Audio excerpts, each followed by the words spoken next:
जोहार मित्रांनो, निसर्ग जीवन जे या चॅनलवर आल्याबद्दल तुमचा मनापासून स्वागत. आज मी आलो आहे आंब्याचे बाठे आणि काजूच्या बिया लावायला. मित्रांनो, आपल्या इकडे कुठेतरी 2-4 आंब्याचे झाडे आहेत आणि त्या आंब्याच्या झाडाखाली आपण पिकलेले आंबे पण खायला जातो आणि खातो पण.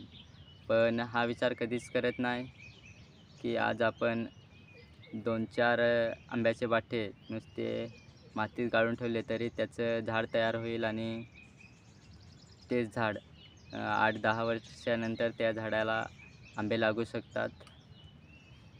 हाच विचार करून मी आज काजू आणि आंब्याचे बाठे लावायला आलो आहे. मित्रांनो, तुम्ही पण लावा.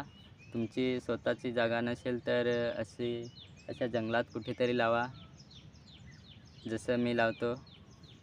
जोहार.